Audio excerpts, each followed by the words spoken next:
Hey everybody, this is Vicki Ronchette with Show Dog Prep School. Today we are finally having our owner handler roundtable discussion. I'm so excited about this.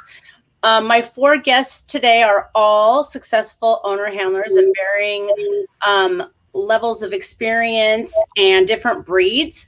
So I'd like to go around and have everybody introduce themselves. I think Jacqueline is having some internet stuff, so she'll hopefully pop on again in a second. So I'm Vicki Ronchette. I have Lauchen and Dachshunds. I've shown and bred Dachshunds since the mid 1990s and got my first Lauchen, I believe, in 2015. And that's what I show my dogs in. I also like to do barn hunt. I do field trials. I do a little bit of rally and obedience. I kind of dabble in anything that I feel like doing at the time without a lot of pressure on myself. So I don't care too much about how much success I have as long as I'm having a good time and the dog's having a good time. So, Hannah, why don't you tell us about yourself and your dogs? Oh, okay. I'm Hannah. I currently have one Pharaoh Hound, Maple, and we finished our championship, all owner handler, and for the first time ever doing the sport. I just finished her dual championship in lower coursing. So we mostly do lower coursing and set work and dabble a little bit in rally and other things if I have time. But yeah, so we do lots of variety of things and have a good time. And I work at Canine Country Academy in Lawrenceville, Georgia, as a trainer and teach conformation to new handlers and old handlers and breeders. Nice. Chelsea? My name is Chelsea, and I have Alaskan Malamutes. I'm a professional trainer in Atlanta, Georgia at Positive Futures Dog Training and Behavior. I put a grand on my dog, Lennon. He was my first show dog, and with Vicki's help, I was able to do that all owner handled. And we do a little bit of everything. We do scent work, we do fast cat, we do rally, barn hunt, and we do tricks, and then a lot of dog-powered sports. So we do bike joring and canicross, trying to get into our breed's purpose to pull things. So we have a lot of fun with them. So cool. Patty? Hi, I'm Patty, and I have Basset Hounds. I've been showing for about 20 years, so before the owner handler thing started, but I've done mostly all owner handler. I do occasionally send one out with a handler when I have puppies. We do field trials as well, and most of my dogs are dual champions. There are a few that have not been able to finish their championship in the field, but most of them are dual champions. I have had a best in show with my owner handler dog, and simultaneously with that had best in show owner handler, and I was running back and forth between the two rings, and they were having to hold the rings. It was kind of crazy. So I've had a lot of success in the owner handlered ring, and now with my current dog having a lot of success in the regular hound ring. Can you tell us about Kara too? Oh, well, Kara is my granddaughter. She's 9. She started showing with me when she was 6. And from like 6 to 8, she finished.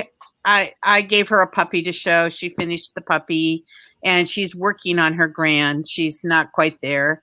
But when she was about 7, she started telling me, "Grandma, I want to go in the group ring. I'm tired of just showing once and being done. I'm here to show dogs, and I want to show more dogs." So right before COVID, the Christmas before COVID, we put her as an owner on my special that I'm specialing now, because her girl is not very keen on showing, so she's pretty hard to show.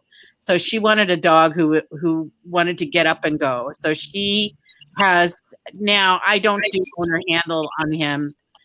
Yes, I do hound group. That's our deal. I do hound group. She does owner handled with him. And this last weekend, she got third in the hound group owner handled. And that was her first owner handled, her third time in the owner handled ring. Third time. I tried to remember how many times it took me to even place in the owner handled ring. I remember when it was, but I had shown owner handled a long time before I ever placed. So this was her third time in the ring, and she got third. Oh, to be brought up in a dog showing family. Yeah. Speaking of which, welcome, Jacqueline. We're so glad you made it in. We're just sort of, each of us introduced ourselves. So just tell us who you are, your breed, your years showing dogs, and anything else you do with your dogs. Jacqueline Scioto, temporarily was Warren, no more. Born into showing, third generation. Started with Great Danes, had miniature pinchers since 1980. I breed, I show, I rescue. I'm doing some barn hunts, some fast cat. I've placed a couple dogs as service dogs. I now have a dog that's a seizure alert dog. And I've done really well in the ring lately. Couple nice ones in owner handled. I didn't realize my first time in the owner handled group what I was doing. I just called into the ring because I didn't pay attention. I was too many things going on, and I took a group 1. And that was way before they even had reserve best. I do some confirmation training with people. I found a new location today. Oh, nice. And I just broke up a 6-week-old puppy fight. So it's been a little chaotic with the midgets today. So 2 of you, Jacqueline and Patty, breeders. Hannah and Chelsea, any inspiration to be a breeder, or are you guys headed in that direction? Hannah, you want to start? Ideally, future barrow breeding. We just got, into the breed, but they are pretty much exactly what we want. So we just finished all the health tests on Maple. So hopefully, fingers crossed, we can breed and show more pharaohs. So I'll have more than one pharaoh. I don't know if I'm ready for that, but It's a lot of work. It'll be a lot of spunk. yeah. How about you, Chelsea? I would consider myself new to the breed for sure, but I definitely, this is my breed. I will be in Alaskan Malamutes for as long as I am in dogs. I hope to someday be able to continue on with the breed and do some breeding of my own. Of course, when the stars align and all of that comes back. But yeah, that's the goal, to eventually do that. Hi, everybody. Hi, everybody who's popping on and saying hi. So this question is sort of for Chelsea and Hannah, although Jacqueline and Patty, feel free to chime in if you remember. But what I want to know is, what's been the most challenging part of learning to show your dogs as an owner handler? Just the complete opposite skill set that it was to the normal training side that I was used to. And I had to go from, I'm pretty good at handling a dog with normal stuff and training and teaching people, to, I don't know what I'm doing. Everything is different. My dog can pull. I can, I can use food in the ring, and, I can do all these things.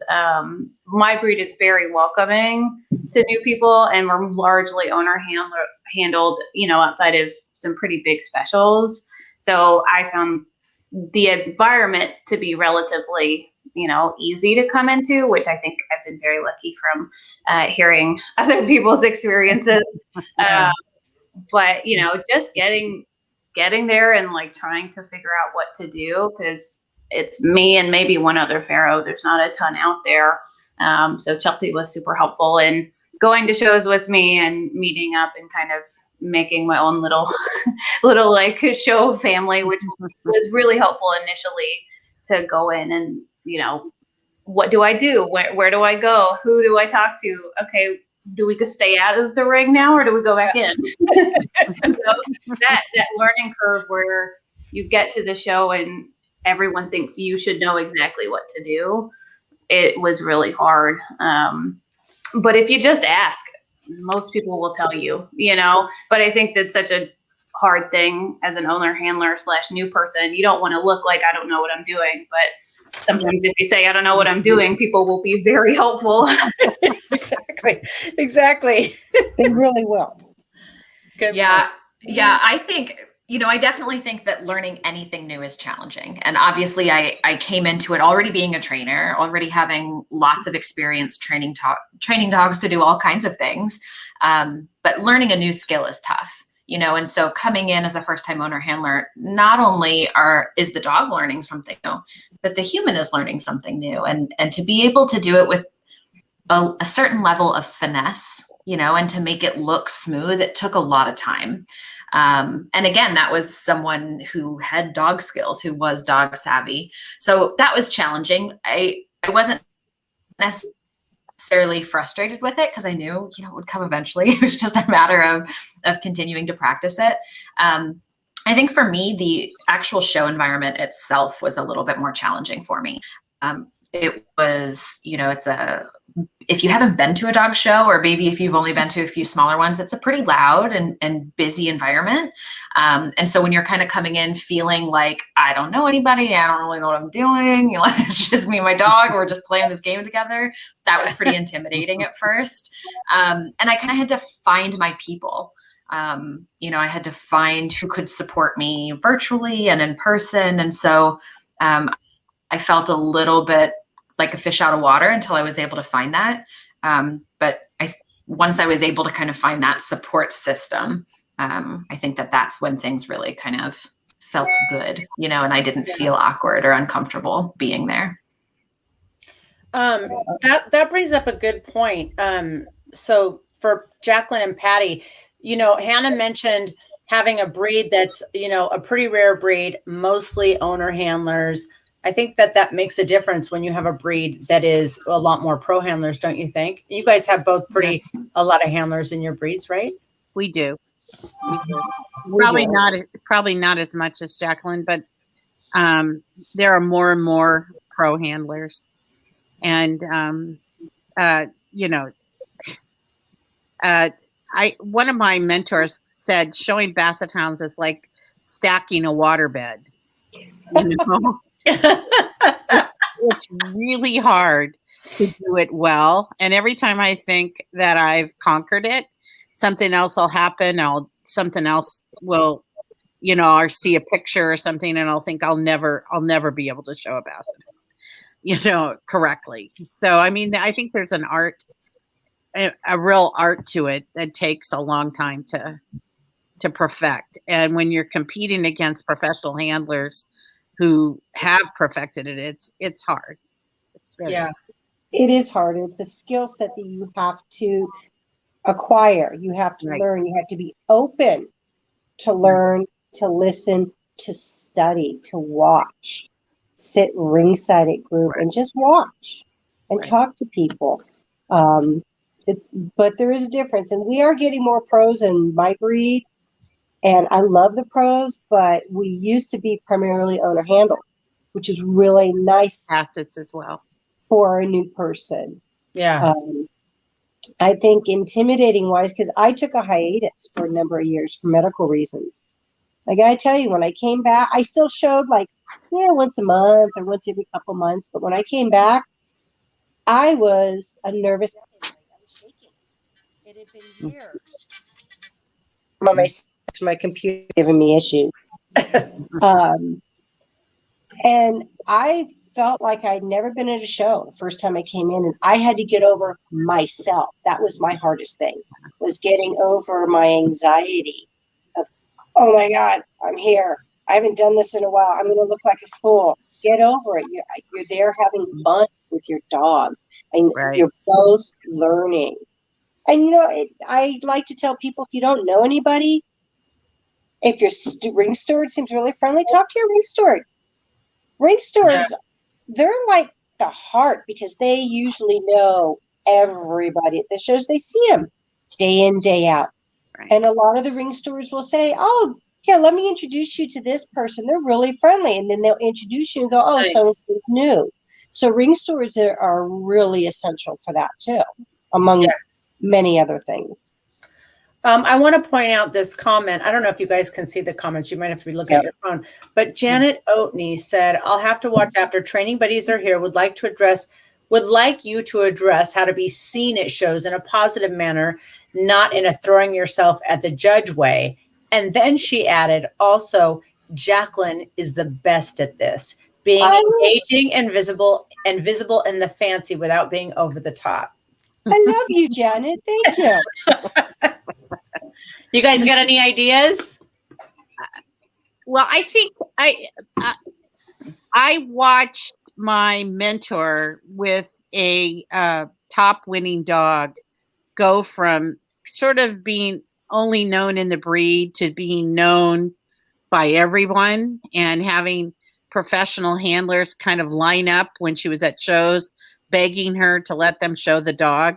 Mm-hmm. And I kind of went through that experience with her, and that was like maybe 5 years ago. And I'm having that same experience with my current special, a very similar experience. All these handlers who I've seen and not really talked to for, all these dog people, everybody, the photographers, the ringsters, everybody is noticing my dog. So I think one of the things, and I didn't really appreciate it as much as I do now at first, is having a really good dog who shows himself, a really good show dog. My current dog is the absolute definition of a show dog. He lives to do dog shows, and not all dogs like dog shows, right? Yeah. He loves it. He just, and the more groups we go into and the higher we go, the more he loves it. And that's why he's Kara's juniors dog. We do juniors, we do owner handler, and we do regular group. And so he'll be shown like 5 times at a show, and he's like the Energizer bunny, you know? And so I think that I don't think they're really noticing me. They're noticing my dog. That's the whole point, right? Right. Is to We're be the frame to the artwork. Right. Yeah. Exactly. But exactly. I think a lot of people notice your positive behavior, your positive attitude, how welcoming you are. If you see somebody, you smile. Even if you don't know them, you smile, you're polite. That goes a long way. Willingness to help people, and definitely have a really nice dog, but not everybody has that wow factor dog. My Francesca, I call her my unicorn because she's just amazing. And I've had people like hand over fist wanting her. And no, I'm showing her. I put the best on her. I've done these things. Right. But it's how you carry yourself, how you treat your animal, the engagement, and just being welcoming and willing to learn and open yourself up to anything. Go to the other rings, be supportive, watch techniques, chat people up. And people, they see that you're applying yourself, and just be helpful. Right. Yeah. All of you guys have been successful as owner handlers. So I want to kind of, and this can be like chatty. It's okay. It doesn't have to be like, like an interview or something.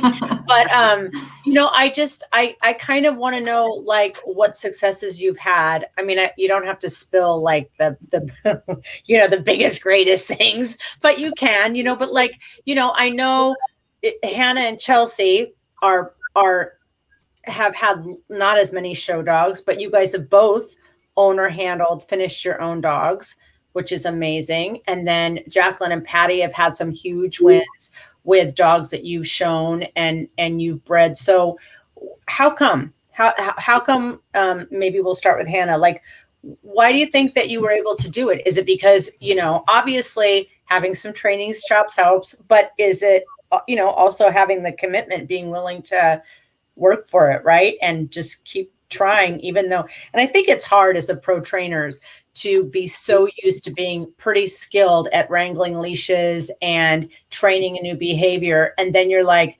oh, this actually looked pretty easy and it's really harder than it looked. I mean, how'd you guys do it? Yeah, a lot of practice and a lot of like, hey, Chelsea, you want to meet me? What looks bad? A lot of videos via Messenger. Yeah. What is happening? What? I don't understand. What should I do? How do I do this?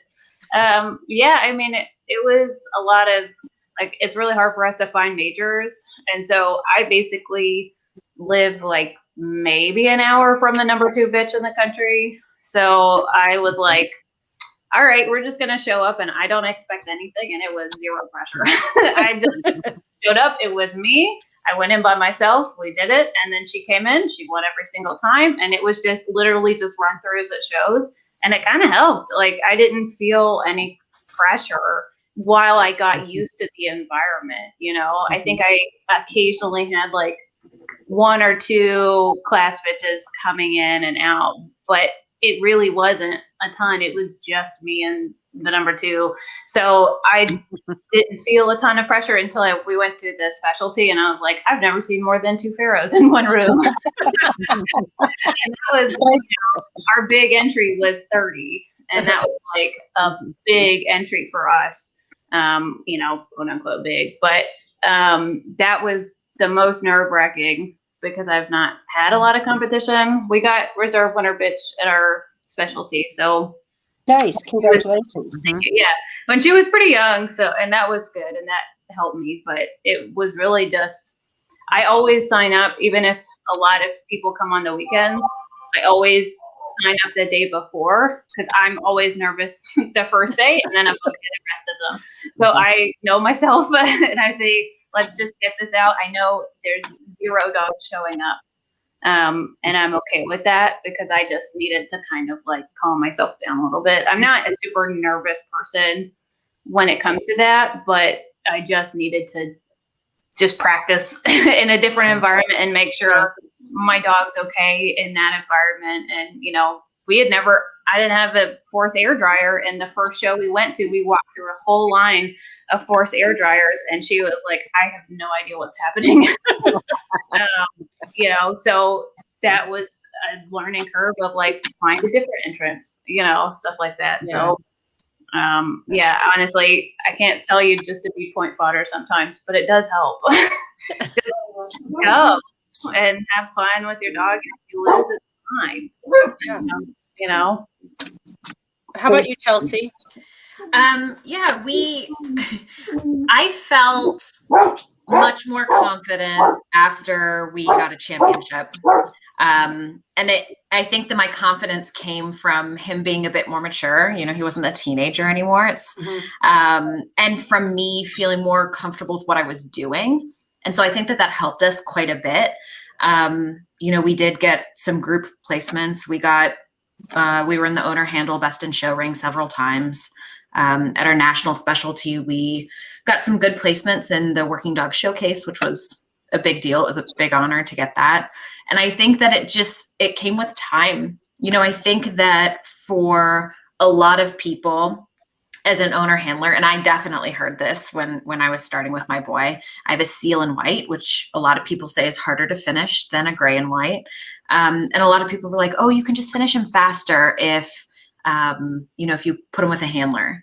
And I was like, I probably could, but I don't really want to do that. Like, I want to do this with him, you know, and the connection with my dog is important to me. And, you know, it's not about finishing as fast as I could. You know, it was about me having the journey with him. And so were we a disaster a few times in the ring? Absolutely. But everybody's been there. You know, I think that you have to have a good sense of humor and be able to go, well, that wasn't our day. You know, we'll try again tomorrow. And I always looked at that as me just going to the shows, having fun with my dog. And then I took everything that happened as feedback. You know, what can I learn from this? What do I need to work on more at home? You know, and I think if you can have a good sense of humor and a good attitude about it, I think that you can just go in and have fun with your dog and enjoy the journey. And, you know, you and your dog will have the opportunity to get better each time if you're observant about everything that's going on. That's a wonderful, positive way to look at it, because you have to have a sense of humor. I mean, these are dogs we're showing. Yeah. And they can just look at you and go, not happening. And Not just today. embarrass you. And what are you going to do? I mean, we're working with pets. So you have to have a sense of humor about it. And everybody's had issues. I've fallen in the ring head over heels, just boom, boom, boom, boom, in a skirt. It was great. Mhm. You know, Exactly. I got up, I kind of broke My myself shoes off. come And said, off. okay, kept going. Yeah. You know, My shoes come off. My dogs poop the biggest poop ever. Stopped the whole show. That was my very first special. Very first time in the specials ring. Gary had overfed her the night before. And I was smacking her, and she was like going, "Rrr," and I could feel her tummy rumbling, and she got up, and it was like, it was so enormous. I just can't even tell you. And then they brought sawdust. They had to bring sawdust. I mean, it topped the whole thing. It's at the Sacramento Kennel Club. And I believe it was the regular show, but it might have been our specialty. But it was mighty embarrassing. That dog embarrassed me more than once. Again, sense of humor. You got to be able to laugh about it. Yeah.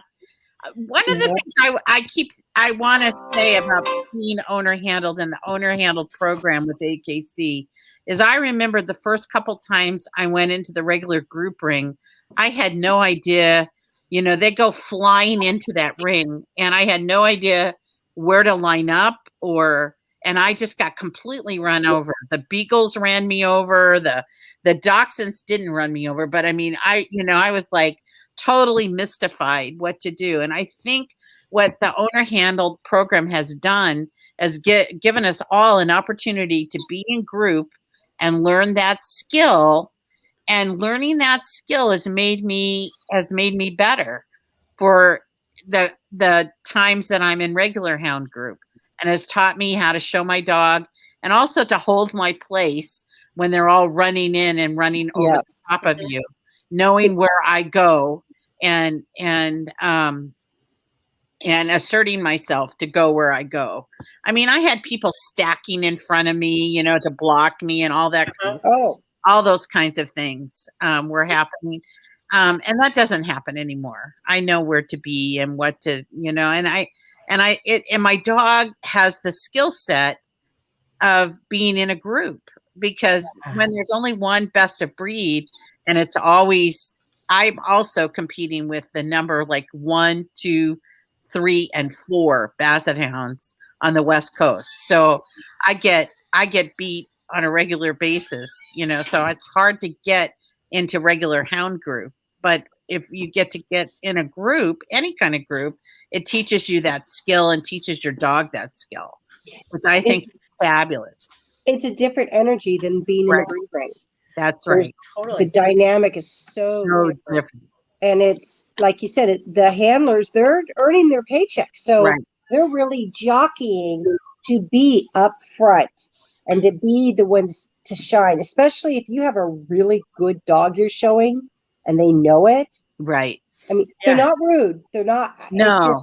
They're trying to win. They're trying to win just like you are, because they're doing the job. Right. And it's a different feeling in there. It's a different electricity. And the dogs feel it. And I think people don't always understand that handlers get paid, but then they get bonuses for the bigger win. So it's like, so they're really are, not only doing something that they do all the time, they don't even have to think about it half the time, but they are doing it to pay their bills, so it's like they're going to take it seriously. And we're not talking $20, $30 bonuses. We're talking like $500 bonuses, right, on top of the handling fee and everything else. So I mean, I'd be out there doing it too. Not pushing, but just making sure that my dog is being shown to the best advantage. Right. I want that win. I have to say, I've heard a lot of people, not so much anymore, but in the beginning, it was like a lot of like kind of owner handler, but I love the program. I feel Right. like it gives those of us who, you really may not get into the regular group or do group placements, but in owner handler, we have a reason to stay all day. You know what I mean? Yeah. It's like, it makes it fun. It's like just does. another thing you can try for, and I love that. It's gotten more serious and more serious as With the years have competitive. gone by. And, because I think the judges, everybody take it more seriously than they did in the beginning. And it's a good thing. It is. I don't like the asterisk in the book. Yeah. Oh yeah. I don't like that. In the judge's book. Yeah, in the judge's book, the asterisk that denotes owner handled or not. And I've had discussions with judges. Sorry, let me back in video. There are those who go, oh, okay, and then they place accordingly. Mm-hmm. So I really don't like the asterisk, but I think the owner handler series as a whole has been really good because it's really helped us up our skill, up our Right. game, or practice time. I mean, get the dogs more ring time. Yeah. And we've become, because of this, it pushes us more. It gives us more than that 2 minutes in the confirmation Right. Mhm. classes in the breed. It Yeah. really ups it. Right. And you're seen. Exactly. And the more you're seen, the more people might come over and say, oh, maybe you could try and do this differently. Because Yeah. the handlers will help. The pros Yeah. are great. Yeah. You know? I've had lots of support from handlers. Yeah. Yeah. Giving me tips. Yeah. I think the program also incentivizes new people to try it owner handled and gives Yeah. them more reinforcement for their efforts in the ring. Like, you might not beat a handler, but if you are the best owner handled dog, you're still getting those opportunities to Right. have those experiences. And I think that can be really reinforcing for people. And I think that's important because in order to grow the sport, we have to have owner handlers. New people. We need new people getting involved. And that's great if they want to send them out with owner or with handlers. But I also think that means getting new owner handlers in the ring. Right. So I think it's a nice way to get more people involved and reward their efforts in the ring. And like everyone said, it has gotten competitive. So encourages practice and encourages them to keep working with their dogs, which are all good things in my books. On some days, I've found the owner handler group more competitive and more intense than the regular group. Really? Yeah. It's been kind of crazy. I'm going, oh man, because we're gunning for it just as much. Mhm. And it's our goals that we set and we keep resetting. And there's some quality dogs that are being shown by owner handlers, and they're starting to get recognized in the regular group now too. Right. Yeah, that's huge. Very few people take Basset Hounds seriously. I remember I've been doing this about 20 years, and I remember when I would go to work on Monday mornings and I'd look on Canine Chronicle to see how many Basset Hounds placed in group. And it was very hard for a Basset Hound to get placed in group because the judges just don't take them seriously a lot. Well, and the Dachshunds too. They're at the end of the line and they're competing against the beautiful sight hounds. Crazy, and they think they're couch potatoes, and there's just so much bias. Even this weekend, these ladies next to me, I told Kara when she was getting ready to go on her go around, get him excited. And these ladies next to me literally said, how can you tell? How can you tell he's excited? And I and they had to suck it up when she got her group 3, in this owner handler group. But they don't take them seriously. And now all the I think as part of the owner handler program, and we're seeing, like this weekend, there were across the country, there were probably 4 or 5 Bassets that were placing in groups. Yeah. That's a big deal. That's a really big deal. Because they're not a big flashy dog. No. I want to point out Karen, who's viewing this, said successful owner handlers have a more likelihood of studying to become really good breeder and way more quickly than the rank beginner wanna breeder. I think that's a good point. I do think if you're in there getting your feet wet, you know, not to take anything away from somebody who uses a handler and has success, but I do think when you're in there doing it, I mean, you're competing yourself against those other dogs. You have to know what your dog's, you know, faults are and what their strengths are and how to really showcase that. And I do think it helps set you up for that. It enhances it because you're looking for the tiniest little thing for your dog where you have that advantage. The slightest fault, the slightest wonderful quality. So you look for these things and you think about it when you're breeding. And I agree. It does help enhance you as a breeder because you look for those things. I want to, I think, Jacqueline, you called Francesca a unicorn. And I just want to, because both you and Patty have been breeding for a long time. You've bred a lot of dogs. You've produced a lot of dogs that have been champions and done well, you know, for Patty in the field and in the ring. But, you know, honestly, like, let's be honest, like those unicorn dogs that like, this is the one. I mean, those are rare, right? So not only do you have to like, you know, really have all the dedication and the time and you're going to do this and you want to do this, then you got to get the dog that really can do like the level that you guys are doing. I mean, like the all breed, you know, regular, not anything bad about owner handler, but you know, against the pros, against the whole thing. Yeah. You've got to really take off the blinders. You've really got to do a hard look at what you're breeding and what you're showing and be realistic with yourself and honest with yourself about the dog and your skill. I'm 51. I started in Pee-wee back before Pee-wee was a thing. I was shorter than a garbage can showing a little chihuahua, god-awful chihuahua. It looked like a loaf of bread with legs. It was just terrible. But even with all of my experience, my stepfather was a local pickup handler and everything. I still, well, not to this day because of the pandemic, but I study how people are showing their dog, little tips, little tricks, because I know there's no perfect skill set. There's no perfect dog. And I just knew when Francesca, my unicorn, I mean, she's my first all-breed best in show. And I knew there was something about her that was just like wow factor.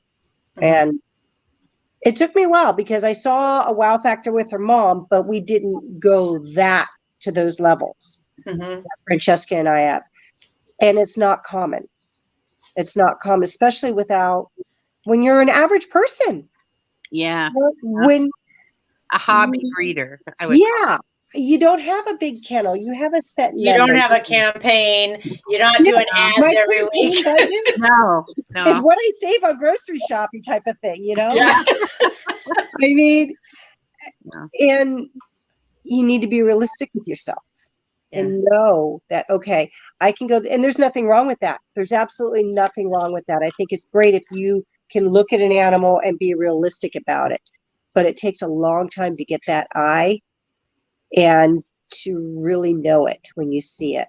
Do you both feel like, you know, you've had dogs, you've looked at dogs. Yeah, this one will be that. But do you both feel like you were like, oh my gosh, this might be the one with Ty and with Francesca? I knew. In fact, with Ty, other peers who've done fairly well, Ty was the last puppy in the litter out of 5 that I had. I mean, they went like that because it was a beautiful litter, but there was just something about that little nice colored little boy. I mean, there was just something about, I couldn't put my finger on it. And people kept saying, why do you still have him? You have enough boys. He's a little red dog. And I'm like, there's something about this dog. He was gangly. He looked wispy, kind of just weedy. I know it sounds odd on a min pin, but he did. But there was something. He had these legs. He didn't know what to do and he just turned out to be this stunning dog that just did a beautiful thing, and his daughter is like him. Mm-hmm. So, but I just couldn't pinpoint it with him because Mm-hmm. it was just with Francesca. It was just everything about her. Yeah. I knew the second she got up on her feet, at 3.5 weeks old, and she's standing in the whelping pen looking at me, barking, and she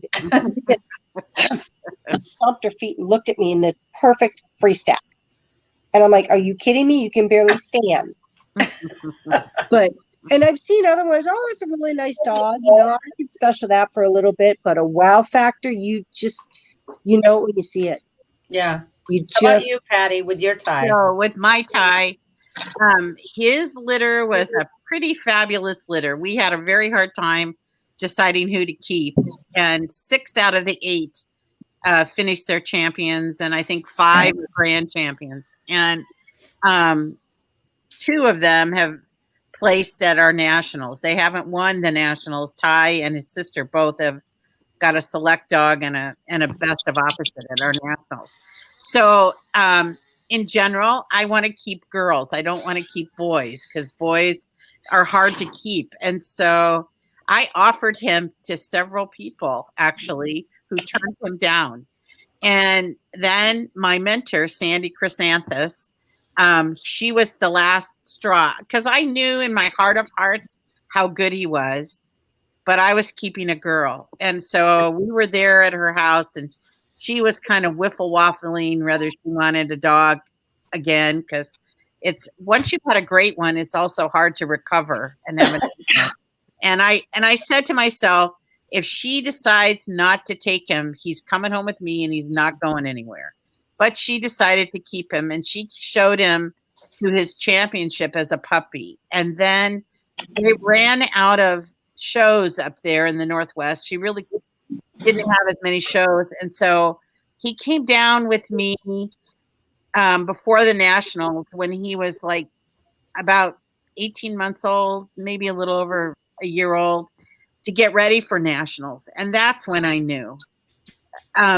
The first couple times I showed him, well, the first, I remember we were walking through the Vallejo Fairgrounds at the first time I showed him, and he was just strutting. I had him loose on a lead, and he was just strutting, and I could feel people watching him. You know, he was just like, here I am, you know, and I'm going to be great.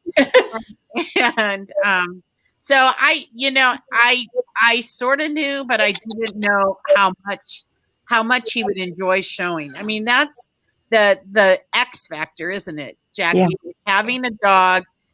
It's one thing to be a beautiful dog. I had a beautiful dog. My Tony was a beautiful dog.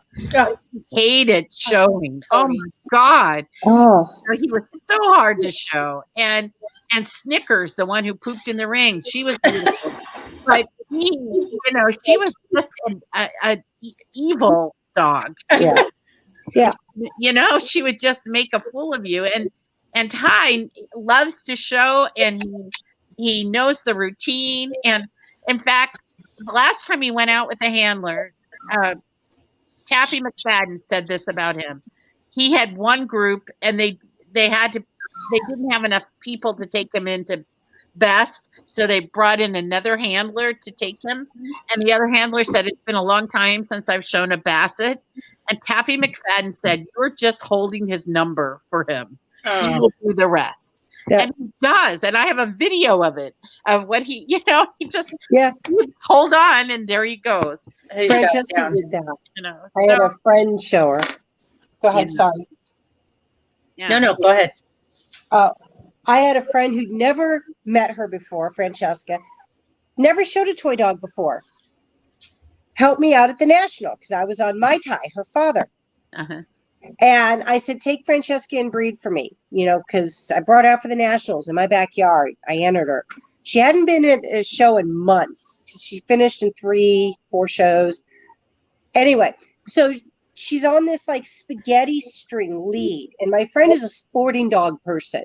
So you can imagine the difference of the lead for a sporting dog versus a min pin. And we're doing a circle. And Janet's showing Francesca on her lead, and all of a sudden the lead slips out of her hand, and I'm coming up behind her doing my second lap with Tiberius, her father. And Janet's looking at me because she's like, and Francesca's still trucking along, doing her thing, going around the ring. I got on the side. I picked up her lead, and I had both of them. And Francesca just looked at me like, hey, okay, you're going to the side. So, and that, I mean, right then and there, that's why I said, okay, I'm done specialing him. She is my special because she did it on her own. She asked for it. How could she more clearly ask for it than that? And she ended up doing best op at the national. Yeah. You know, Wow.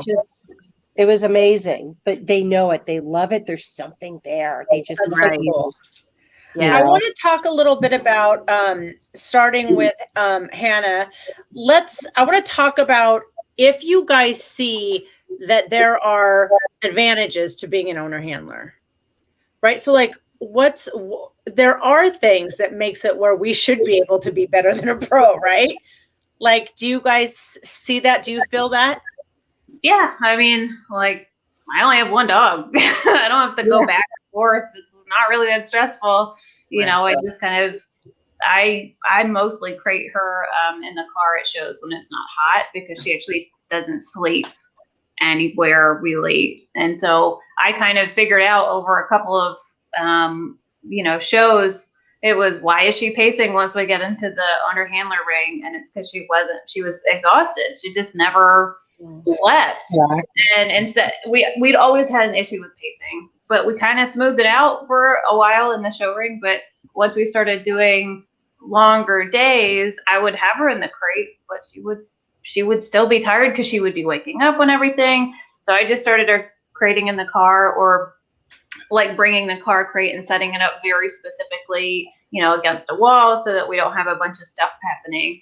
And, I don't think, had I not had the only sole thing of this is my one single dog, I don't know if I would have noticed that that's why, because she's been in the crate for 5 hours. She should be good to go.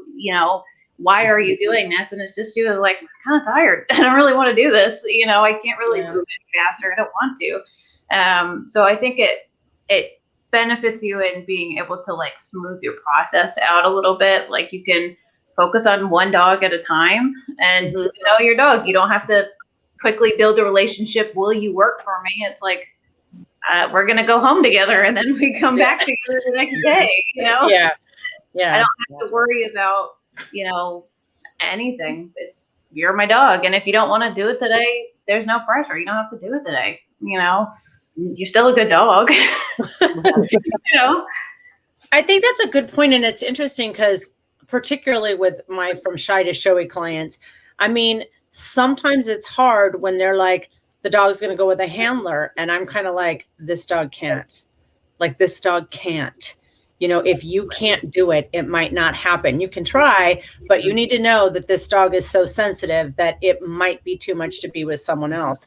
And people are like, but I'm so bad. And it's like, your dog will appreciate you being so bad and going in there and doing this for them, because some dogs I just honestly feel aren't cut out to be with a handler. Like they can't.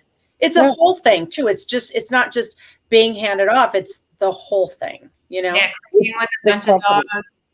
Yeah, like handler assistants. Somebody else might be showing them, even though you're working with a single handler. Yeah. They might have to swap dogs, and if another dog is better than yours, they're going to take that dog to, higher up. So it's definitely coming from a person with a shy dog. I don't think. I sold a boy to a newbie, and I don't mean to be disrespectful with that term, but she'd never had min pins. She got a min pin. She was very clear. She did not want to show him. So I was going to show him. He hated being in the ring with me.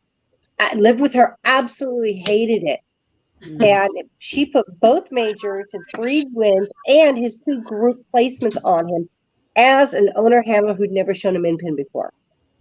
And the dog preferred to be with her. He wasn't thrilled about showing, period, but he was more calm and relaxed with her versus coming to me. I was his breeder. He loved me, but no dog.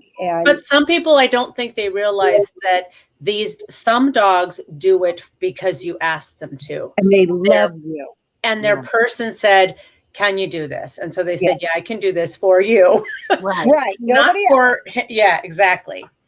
I think the other thing too with that, you know, when we're talking about relationships, our relationship with the dog, you know, I'm very in tune to my dog's needs, and I've spent a lot of time reinforcing different behaviors. So it's very easy for me to see, okay, you know, we're in the group ring. It's going to be a long time. He's starting to get bored and irritated. Like, let's play some games. And I know different games that are going to be good to increase his excitement level, like hand target games, or, oh, he's a little too excited. Let's lay down in the ring. You can hang out. We're not doing anything. And so I think too, that not only having those different skill sets and the dog knowing you and being able to play those games, but knowing the dog really well and going, what do you need in this moment? Because there were certain times where he was tired and he would totally do the game, but he needed a little help getting jazzed up. And there were times when he was overwhelmed and he was frustrated, and somebody who didn't know him might not really pick up on that like I would,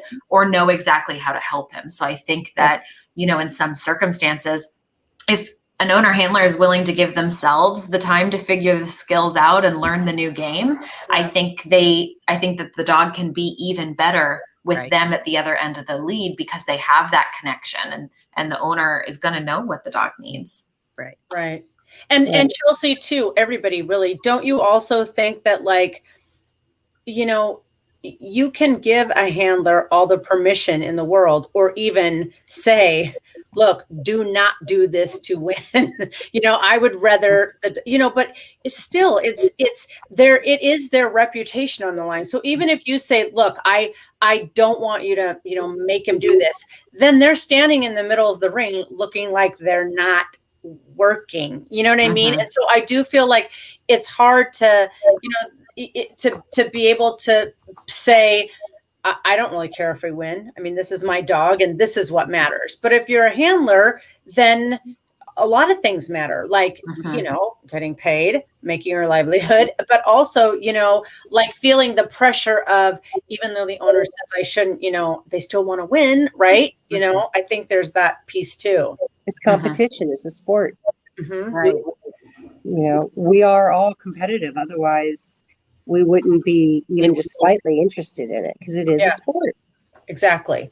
So I would like to just kind of have everybody kind of go around and just tell us what your greatest accomplishment in the ring has been.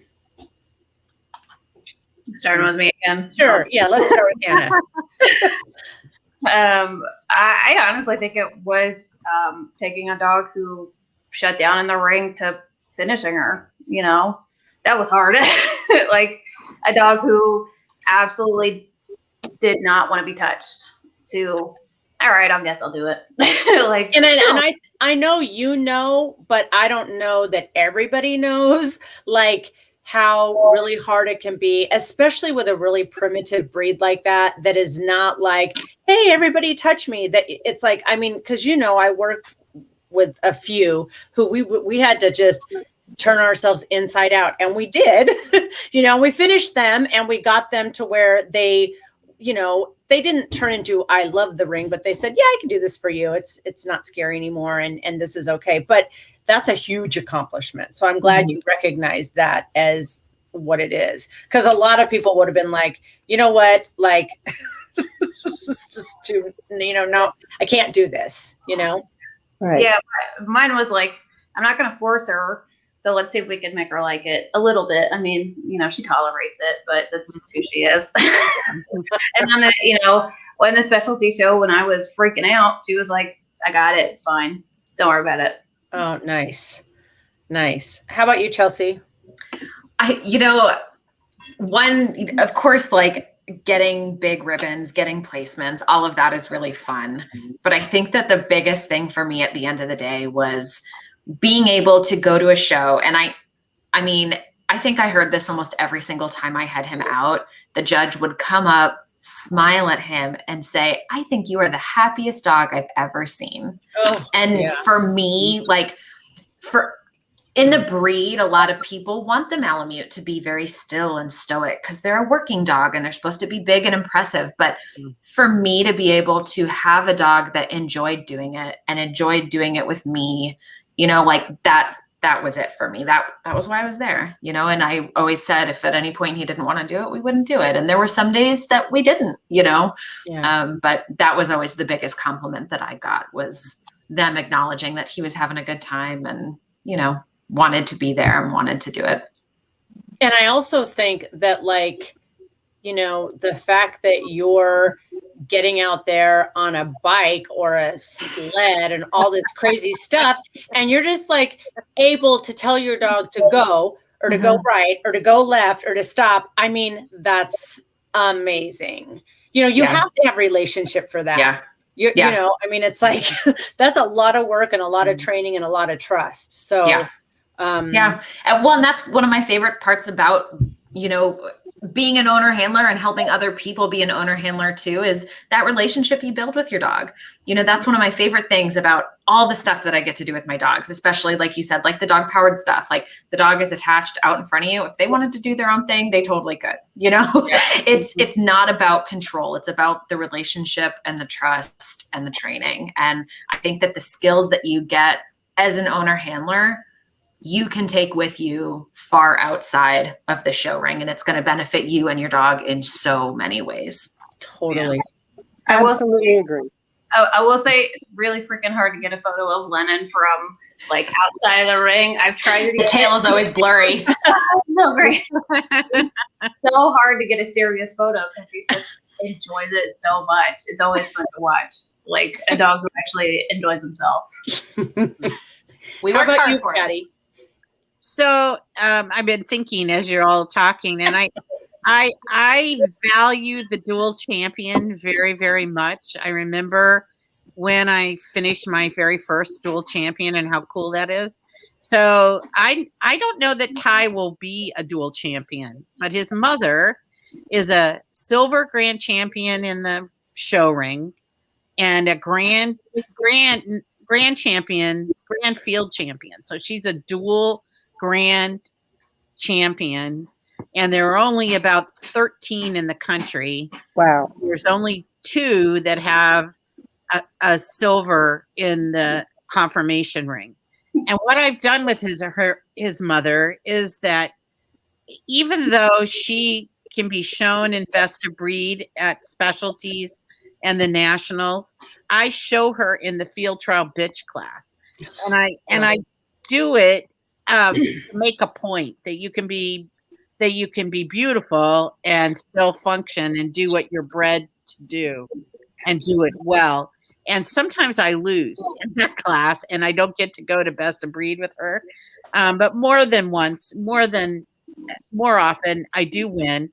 And I've placed at the nationals from the field trial bitch class in the ribbon. So I think that's my biggest accomplishment, is to breed, a dual champion that's had success in both arenas and able to do everything that they're meant to be able to do. Well, you know what, Patty, I'm going to say something.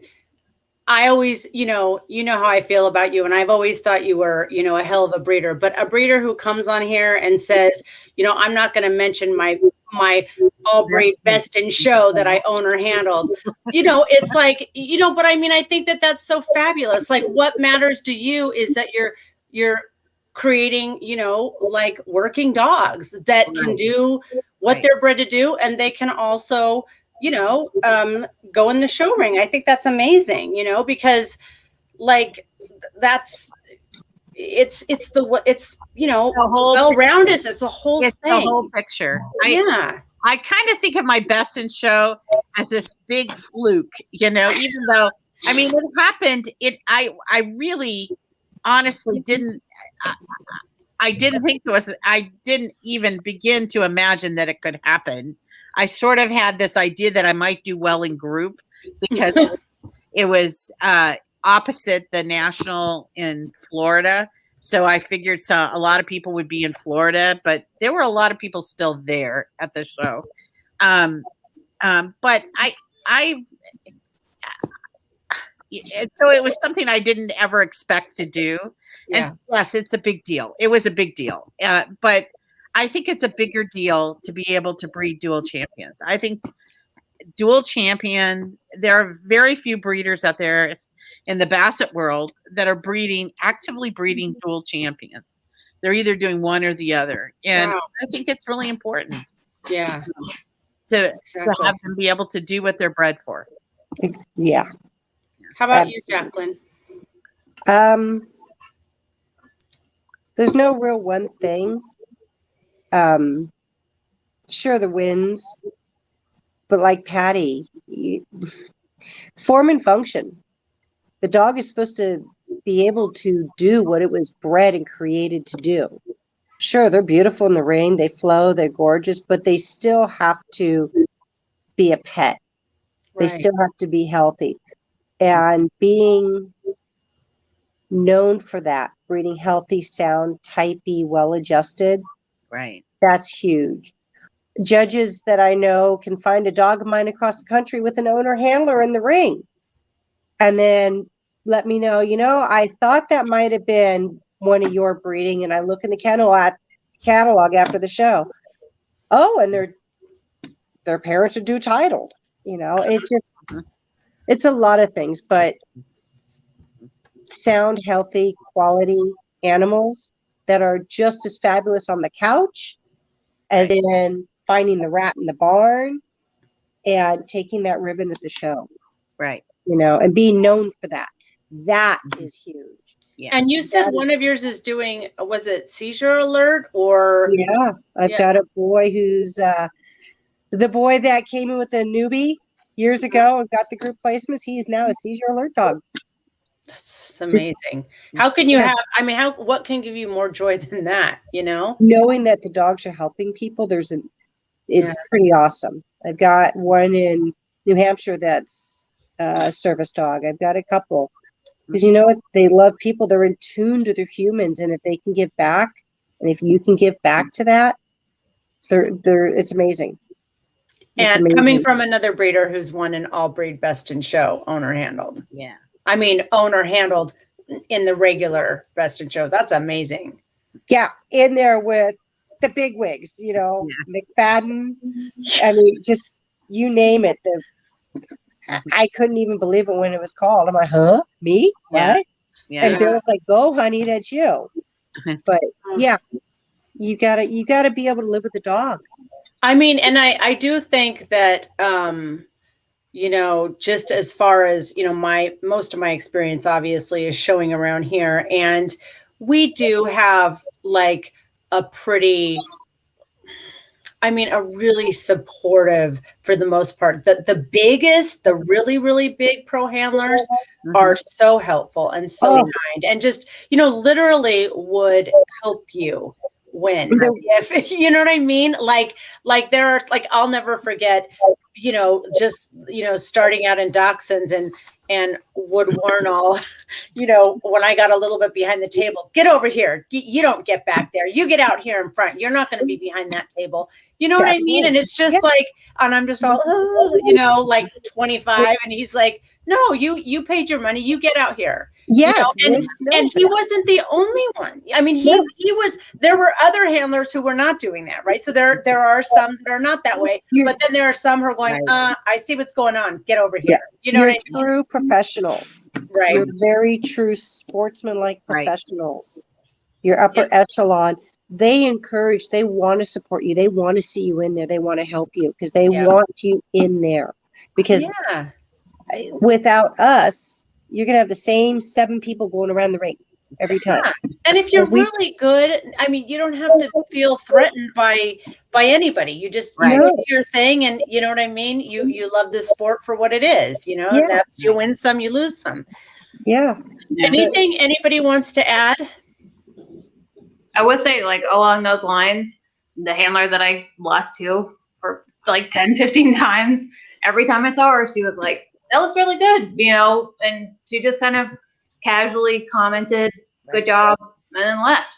And didn't see her, until another ring. But, stuff like that, I found most people tend to be very open. You know, a lot of the new people that I talk to are so worried about, like, I don't want to look stupid. It's like, look stupid. It's fine. Just ask a question.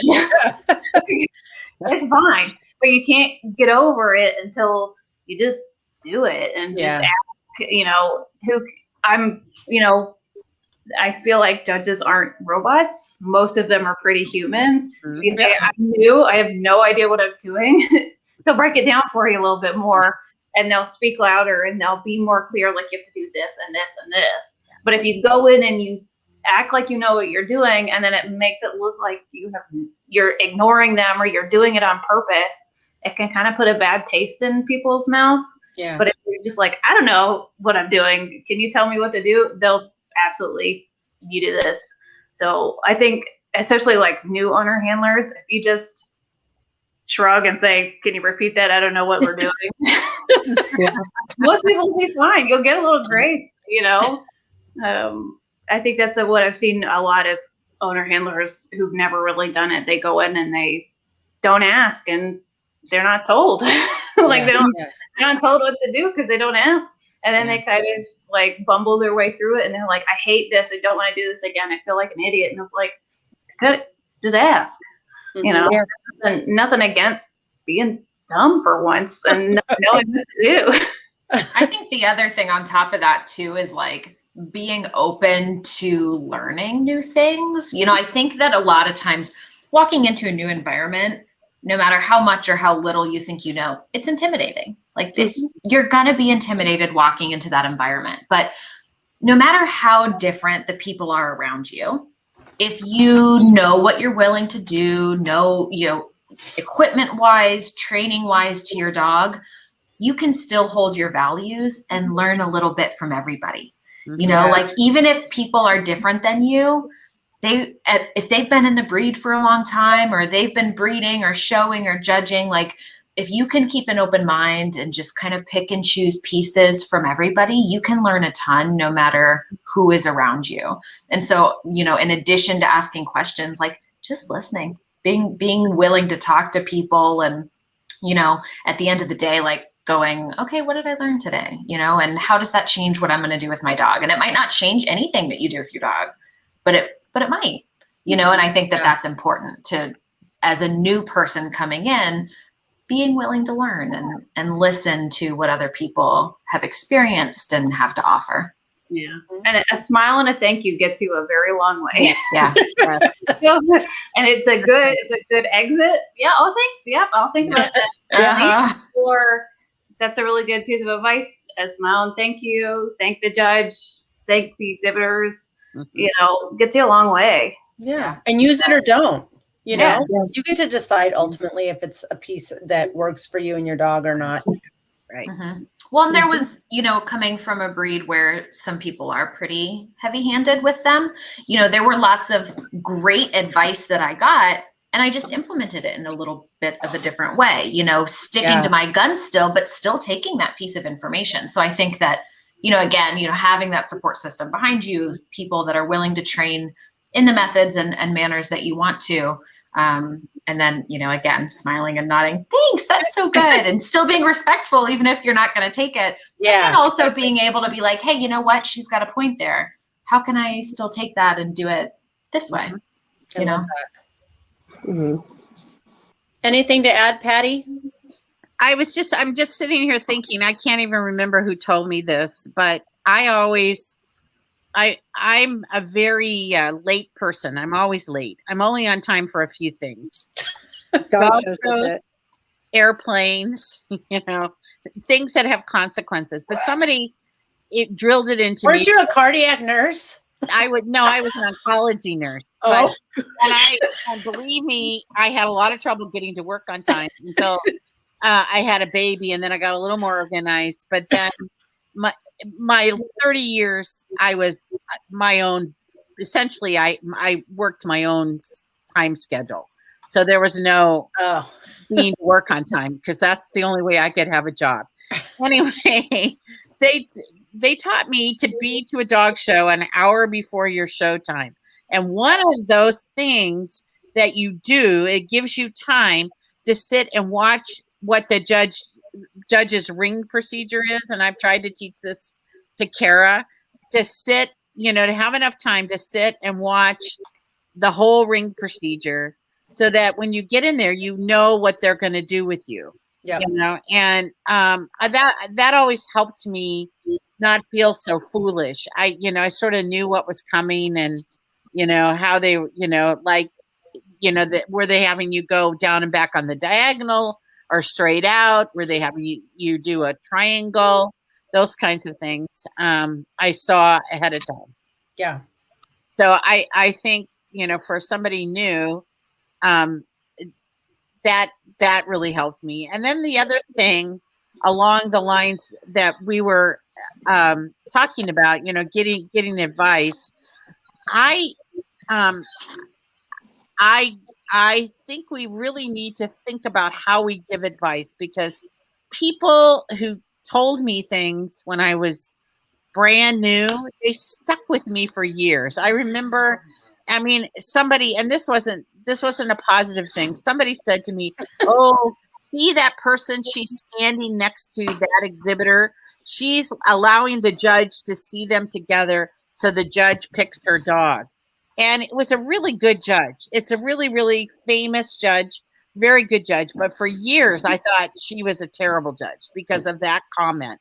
Until I really got to know, that comment wasn't true. That was just, it wasn't true at all.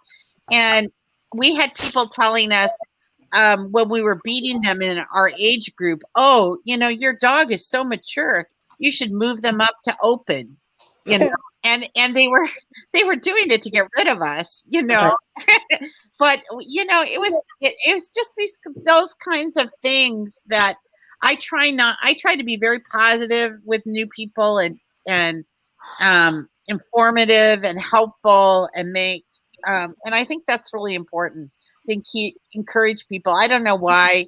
Well, I do know why. Jackie said it. I'm very competitive. I've showed horses as a kid, and I loved it. I loved showing, and so dog showing is a natural second step for me over horse showing.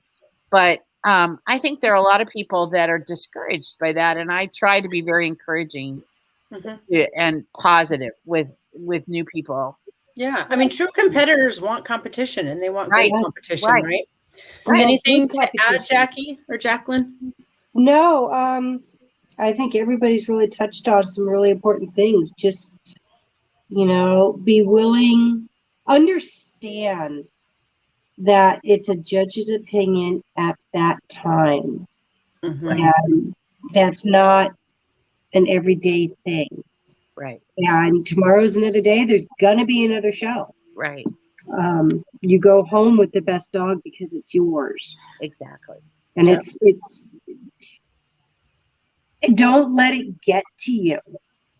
Don't get overly competitive. I've had to check out a couple times and back off showing for a couple weeks because I get so competitive and I get so into it. I get so frustrated. Yeah. Yeah. But remember, this is a hobby. This is your pet. This is your companion. You're supposed to have fun with it. Yeah. And the only stupid question is the unasked question. Exactly. Ask, and make friends in another breed. Yeah.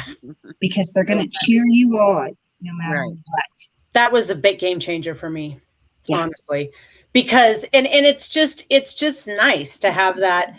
You have so much more to look forward to and look at, and I think that'd be a big difference for me. Yeah. Daddy, you learn because you learn about the different breeds. Exactly. And you learn different techniques. I've incorporated techniques from breeds that you would never think would work. Some of the things with the min pins or a Papillon or a Dane. You never stop learning, and be open and listen, but don't take everything to heart. Exactly. I think to quickly bounce off what you said too, Jacqueline, is that remember that the dog doesn't know if it's won or lost. The dog just knows that it went in the ring and did the thing with you. So even if you're bummed because you think you should have won and you didn't, make sure that you're still coming out and going, what a good dog, and playing with your Right. dog and engaging with your dog, because they don't know if they've won or lost. They just know how fun of a time they're having, and they should have a great time no matter what. So I think keeping our mindset in check, you know, even if, especially if we're a competitive person or, you know, worried about our dog's performance, making sure that you come out of the ring and are still giving your dog those, you know, positive affirmations via treats and play and good attitudes. Your dog comes first no matter what. Beautiful. Because we make them do that. They don't choose to. Exactly. First. That is a beautiful sentiment to wrap up with, I think. You guys, thank you all so much for being here. Hannah from Canine Country Academy, Patty from River City Basset Hounds, Jacqueline from Sedell's Min Pins, and Chelsea from Positive Futures Dog Training and Dog Powered Podcast. Thank you so much, you guys. Everybody who was here, thank you for watching too. We really appreciate it. Thank you for having us. Bye. Sure. Hi. Bye, guys.